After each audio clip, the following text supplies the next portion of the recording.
10+ academy में आपका स्वागत है। दोस्तों, जैसा कि हमें पता है, उत्तर प्रदेश पुलिस में वैकेंसी कुछ आ चुकी है और कुछ आनी बाकी है। जैसे असिस्टेंट ऑपरेटर और हेड ऑपरेटर की वैकेंसी आ चुकी है, वर्कशॉप की वैकेंसी अभी आनी है और हेड कांस्टेबल की भी वैकेंसी आ सकती है। जनवरी महीने में लगभग आ सकती है। तो हम नंबर सिस्टम पढ़ने वाले हैं और हम वही क्वेश्चन पढ़ेंगे जो उत्तर प्रदेश पुलिस में बहुत ही आवश्यक हो, जो एग्जाम में बहुत इंपॉर्टेंट होंगे। उन्हीं क्वेश्चन को हम हल करेंगे। और यहाँ पे हम शुरू कर रहे हैं नंबर सिस्टम से। नंबर सिस्टम से धीरे धीरे हम जो है चैप्टर वाइज पढ़ते चले चले जाएंगे। तो यहाँ पे देखिए, नंबर सिस्टम में हम बहुत बेसिक क्वेश्चन से हल करना सीखेंगे और धीरे धीरे जो है एक अच्छे लेवल तक जाएंगे और उसके बाद जो है हम दूसरे चैप्टर को भी हल करेंगे। तो देखते हैं कि हम कैसे नंबर सिस्टम को हम हल कर सकते हैं। तो देखिए, हमारा पहला क्वेश्चन क्या है, किन दो क्रमागत पूर्ण संख्याओं के बीच में 5/7 आता है। देखिए, 5/7 आता है तो 5/7 का मतलब होता क्या है। अगर 5/7 का मतलब हम देखेंगे तो यहाँ पे पहली बात तो यहाँ पे ये दिया है पूर्ण संख्या। पूर्ण संख्या हम कहते किसे हैं। देखिए, पूर्ण संख्या 0, 1, 2, 3, 4, 5, 6, 7 ये हमारी पूर्ण संख्याएं हैं और ये इनफाइनाइट तक जाती हैं। इसे हम जो है इनफाइनाइट तक लेके जा सकते हैं। तो यहाँ पे हमारा प्रश्न क्या है कि 5/7 5/7 मतलब हमें केवल 7 संख्याएं जरूरत है, 7 अंकों की जरूरत है और हमारा अंतिम अंक क्या है, 7 है। तो क्योंकि हमारा हर 7 है तो ये प्रश्न में ये कहा गया है कि 5/7 किन अंकों के बीच में आता है। तो यहाँ पे 5/7 में अगर हम 7 का भाग 5 में देंगे, 7 का भाग अगर हम 5 में देंगे तो हमें पता लग जाएगा कि ये किन संख्याओं के बीच में आता है। अब 5 में 7 का भाग देंगे तो नहीं जाएगा, यहाँ पे दशमलव बढ़ाए, दशमलव बढ़ाने के बाद ये 50 हो जाएगा, 7 7 49 हो जाएगा, 7 8 56 तो 7 बार जाएगा, ये लगभग 7 बार जाएगा। और ये देखिए 7 बार ये चला गया। मैक्सिमम हम 7 बार ही लेके जा सकते हैं। अगर यहाँ पे 7 बार जा रहा है तो 0.7, तो क्या ये पूर्ण संख्या जो हमने लिखा है कि दशमलव इनके बीच में 0.7 कहाँ पे आएगा, तो 0.7 हमारा जो है यहाँ पर आएगा, लगभग यहाँ पे आ जाएगा। तो 0 और 1 के बीच में, अगर 0 और 1 के बीच में हमारा 0.7 आ रहा है तो हमारा ऑप्शन कौन सा सही होगा, हमारा ऑप्शन नंबर बी सही हो जाएगा। तो इसी तरह से हम जो है आसान विधि से लगा सकते हैं और यही विधि लगभग है, इसका है ही। तो चलिए अब नेक्स्ट क्वेश्चन की तरफ चलते हैं। चलिए नेक्स्ट क्वेश्चन देखते हैं कि हम कैसे हल कर सकते हैं। तो हमारा नेक्स्ट क्वेश्चन है, हमारा नेक्स्ट क्वेश्चन है 4,60,436 में दोनों 6 के स्थानीय मानों का अंतर क्या है। तो हमारा यहाँ पे क्या हो जाएगा, यहाँ पे देखिए स्थानीय मान का मतलब ये होता है कि कौन सा, यहाँ पे एक 6 ये है, एक 6 ये है। तो हमारा पहला 6 है, इकाई के स्थान पे है, तो हम जो है इसे 6 लिखेंगे। लेकिन हमारा दूसरा 6 है, इकाई, दहाई, सैकड़ा, हजार, 10,000, मतलब 10,000 के स्थान पे है। तो हम यहाँ पे क्या लिखेंगे, 1 2 3 4 और 6। हम जो है इसको हम लिखेंगे कितना, 60,000 लिख लेंगे, क्योंकि ये जो है 10,000 के स्थान पे है। तो यहाँ पे यही होता है स्थानीय मान में अंतर। अब यहाँ पे हम 60,000 में से 6 घटा देंगे। अगर 60,000 में से 6 घटा देते हैं तो हमारा क्या आएगा। तो देखिए, यहाँ पे 10 में से 6 जाएगा तो 4 आएगा, यहाँ पे 9 आएगा, यहाँ पे भी 9 आएगा और यहाँ पे भी 9 आएगा और यहाँ पे 5 आएगा। तो स्थानीय मान में जब अंतर निकालना होता है तो हम 6 के बाद कितने अंक है उतना अंक 0 लगा देंगे और 6 के बाद कितना अंक है, एक भी अंक नहीं है तो एक भी 0 नहीं लगाएंगे। तो ऐसे ही हम इसका डिफरेंस निकाल लेंगे तो हमारा वही आंसर हो जाएगा। तो ये हमारा आंसर नंबर कौन सा सही है, बी। तो चलिए अब नेक्स्ट क्वेश्चन की तरफ चलते हैं। तो दोस्तों, हमारा नेक्स्ट क्वेश्चन है, सबसे छोटी अभाज्य संख्या है। सबसे छोटी अभाज्य संख्या हम लोग जानते हैं कि 2 होता है। तो यहाँ पे हमारा ऑप्शन नंबर 2 हो जाएगा। लेकिन यहाँ पे अब आइए, कुछ संख्याएं ऐसी हैं जिन्हें हमें जानना बहुत जरूरी है, क्योंकि कभी कभी क्वेश्चन ऐसा आ जाता है एग्जाम में कि डायरेक्टली पूछ लिया जाता है कि कौन सी संख्या अभाज्य है, कौन सी विषम संख्या है, तो कौन सी पूर्ण संख्या है। अगर हमें ये न पता हो तो हम इसका आंसर जो है, हम सवाल गलत कर सकते हैं, आंसर हम गलत कर सकते हैं। तो हम यहाँ पर आइए देखते हैं अभाज्य संख्या सबसे छोटी कौन सी होती है, कौन सी विषम संख्या होगी। तो यहाँ पे हम सबसे पहले देखेंगे प्राकृतिक संख्या। प्राकृतिक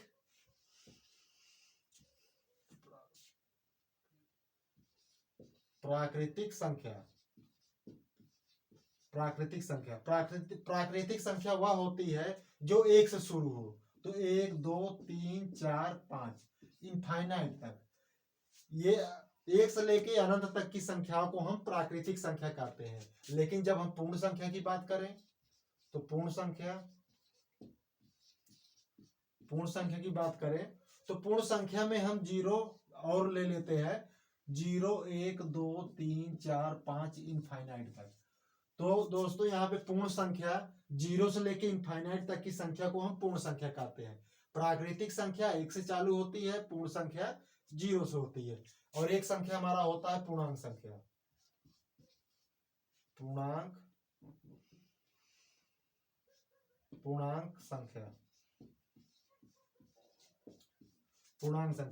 पूर्णांक संख्या दोस्तों ये होता है माइनस इनफाइनाइट से 0 तक, -2 -1 0 और ये इनफाइनाइट तक। और यहाँ पर 1 2 3 4 ऐसे बढ़ते चली जाएगी अनंत तक। तो माइनस इनफाइनाइट से और प्लस इनफाइनाइट तक की संख्या को हम पूर्ण संख्या कहते हैं। और अब इसके बाद आता है हमारा सम संख्या। सम और विषम जो दो से कटे उसे हम क्या कहेंगे, सम संख्या। लेकिन जो ना कटे उसे क्या कहेंगे, विषम संख्या। 2 से ना कटे, जो संख्या 2 से कट जाएगी उसे हम सम संख्या कहेंगे, जो संख्या 2 से नहीं कटेगी उसे हम विषम संख्या कहेंगे।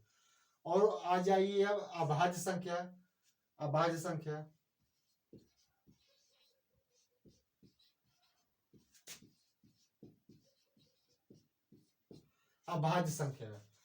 संख्या वो संख्या होती है जिनमें हम किसी का भाग दें तो वह न कटे, मतलब वह किसी संख्या से भी न कटे। तो अभाज्य संख्या में सबसे छोटी अभाज्य संख्या 2 होता है, क्योंकि 2 को हम किसी अन्य छोटी संख्या से नहीं काट सकते हैं। तो ये हो गया।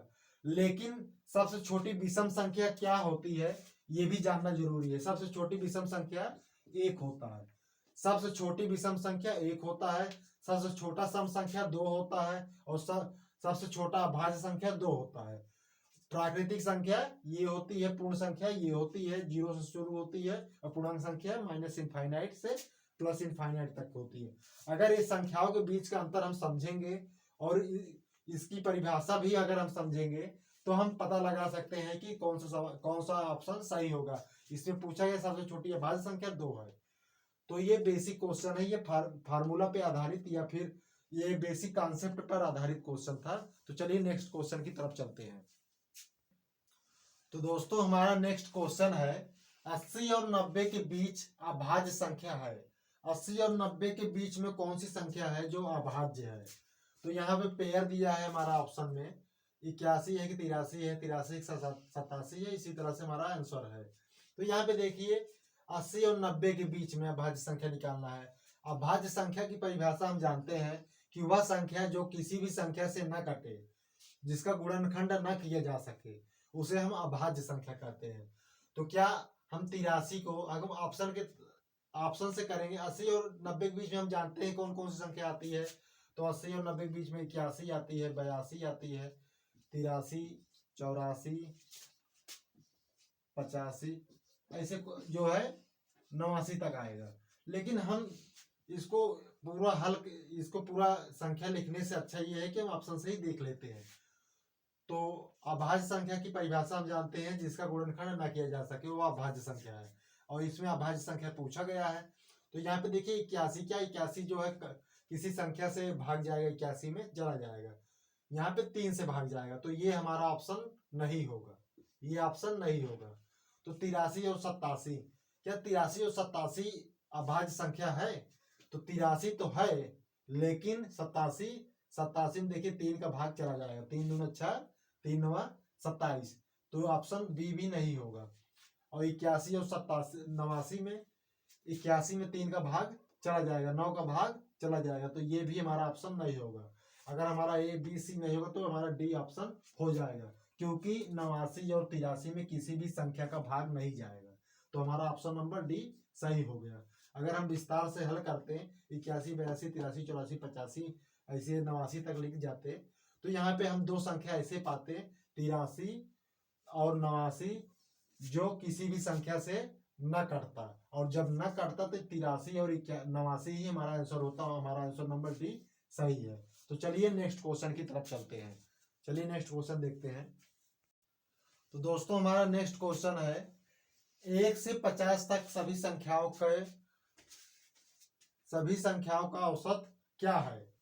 तो 1 से लेके 50 तक के बीच में जितनी भी संख्याएं आती है, अगर उनका हम औसत निकालें तो हमारा औसत आएगा 1 और 50। हम पहली संख्या और लास्ट वाली संख्या को जोड़ लेंगे, तो 50 और 1 क्या आएगा? 51। औसत बराबर सभी संख्याओं का योग होता है बटे संख्याओं की संख्या होता है। लेकिन यहाँ पे एवरेज हम पहली संख्या और लास्ट संख्या निकालेंगे और बटे 2 कर देंगे। अगर बटे 2 कर देंगे तो हम इसका परफेक्ट औसत जो होगा हम पा जाएंगे। तो यहाँ पे 2 में अगर 51 में 2 का भाग दिया जाए तो हमारा आ जाएगा 25 दूना 50, 25 आ गया, और यहाँ पे 5, यहाँ पे 25.5, 25.5 हमारा आंसर हो जाएगा। तो औसत निकालने के लिए हम पहली संख्या धन लास्ट संख्या बटे 2 करेंगे, तो हमारा आंसर नंबर जो आ गया option number B, answer number B हमारा हो जाएगा। तो चलिए अब नेक्स्ट क्वेश्चन की तरफ चलते हैं। चलिए नेक्स्ट क्वेश्चन देखते हैं। तो हमारा नेक्स्ट क्वेश्चन है 3 9 7 2 4 6 को किसी निश्चित संख्या से भाग दिया जाए तो भागफल 865 तथा शेष 211 है, 211 है, तो भाजक क्या है?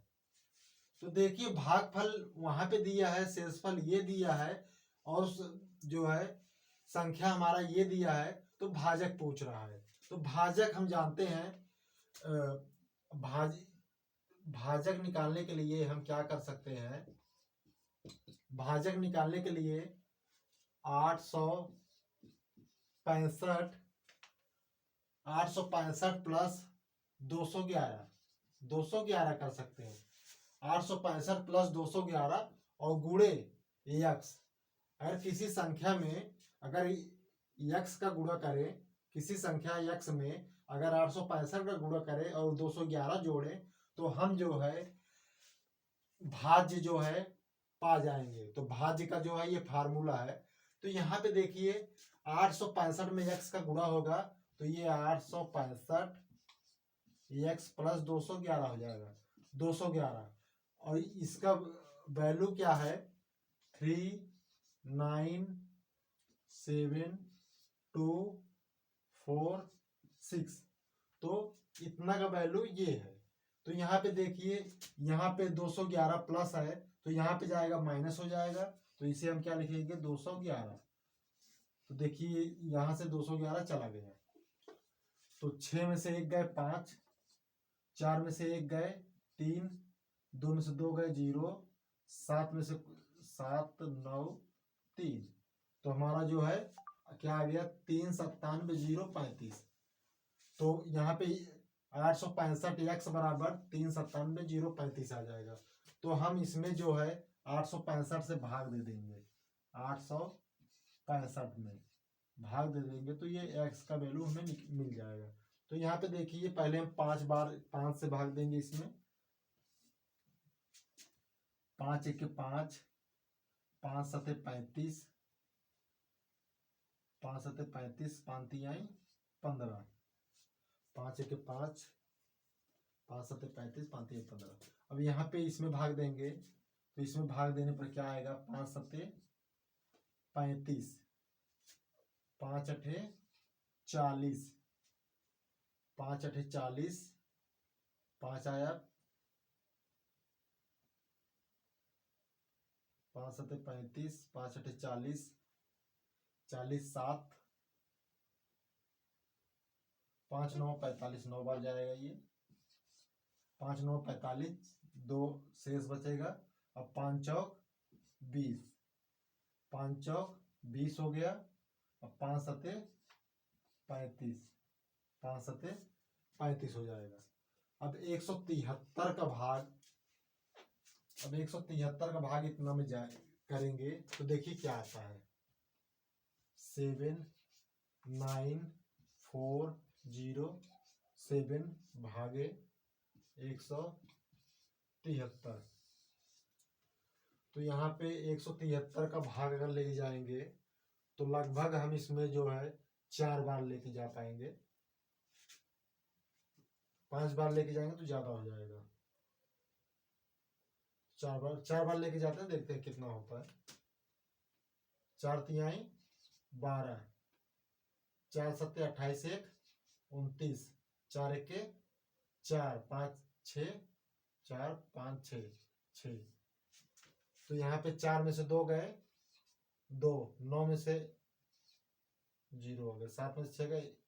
173 102 आया तो मतलब 4 बार ही चला जाएगा भाग। तो यहाँ पे अब भाग जाएगा 130, यहाँ पे हम उतार लिए 0। 1020 में अगर 73 का भाग देंगे तो 5 बार जाएगा, 5 बार जाएगा। तो 5 भाग देना तो सब जानते हैं, तो इसलिए जो है जल्दी जल्दी इसको हल कर दे रहे हैं। 5 तिहाई 15, 5 सत्ते 35, 1 36, 3 हासिल, 5 एके 5, 6 7 8 8। यहाँ पे 5 आ गया, 1 में से 6 गए 5, 9 में से 8 गए 1, और यहाँ पे क्या आ गया, ये 7 उतर गया। तो अब कितने बार जाएगा, अब जाएगा लगभग 9 बार। तो 9 तिया 27, 2 हासिल, 9 सत्ते 63 64 65, 6 हासिल, 9 एक के 9, 9 6 15। तो यहाँ पे हमारा आंसर नंबर 459, हमारा कौन सा ऑप्शन नंबर सी सही हो जाएगा, 459। तो चलिए नेक्स्ट क्वेश्चन की तरफ चलते हैं। तो दोस्तों हमारा नेक्स्ट क्वेश्चन है, दो संख्याओं का योग 28 है और अंतर 12 है, तो गुणनफल होगा। तो सबसे पहले हम योग में लिखेंगे, मानो वह संख्या x और y है, a प्लस बी लिख लेते हैं, a plus b, a plus b का वैल्यू 28 और a माइनस बी, अंतर क्या है, अंतर है 12।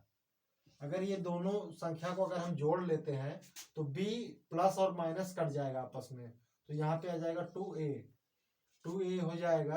तो 12 और 28 कितना होगा, 12 28 40 हो जाएगा। यहाँ पे ये प्लस b है और ये माइनस b है, तो ये आपस में कट जाएंगे, इसलिए यहाँ पे 2a होगा। तो यहाँ पे a बराबर हो जाएगा, a बराबर 40/2 बराबर 40 का आधा 20, तो a का वैल्यू हो जाएगा 20। अगर यहाँ a प्लस बी बराबर 28 है, अगर a का मान हम 20 जान रहे हैं, यहाँ पे ये 20 है, तो 20 में कितना जोड़े कि 28 आ जाएगा, तो 8 जोड़ेंगे। तो यहाँ पे a का मान 20 हो गया और b का मान 8 हो गया। तो यहाँ पे कह रहा है कि a गुणे b बताइए, तो a गुणे b बराबर 20 गुणे 8 हो जाएगा, तो 8 दूनी 16, 160।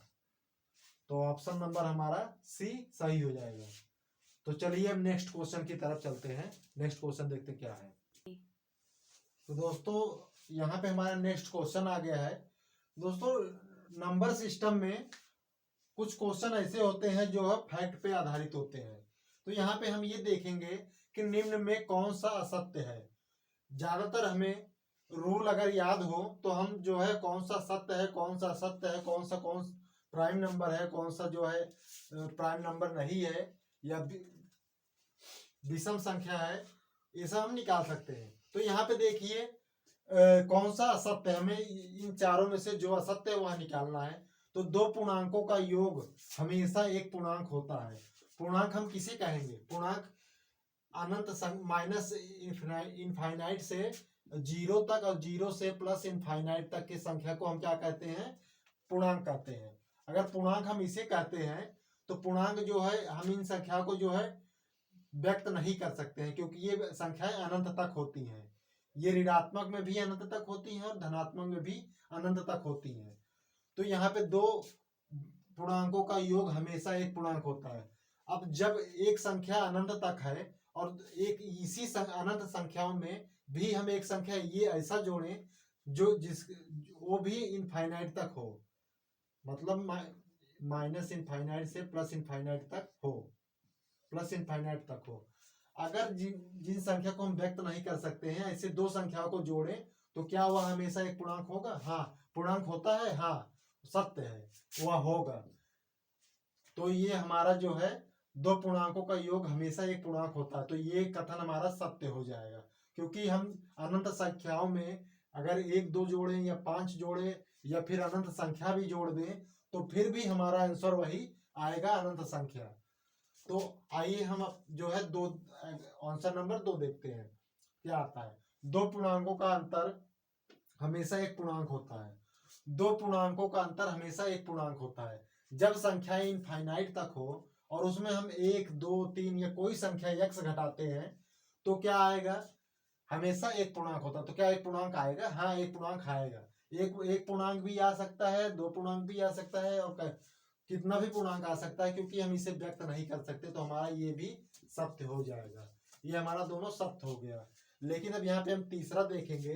तीसरा -14 ग्रेटर देन -8 माइनस इंटू कोष्टक में -7। अगर ये कोष्टक हम हटाएंगे, कोष्टक हटाएंगे तो ये -7 है, -7 का गुणा -1 हो जाएगा तो +7 हो जाएगा।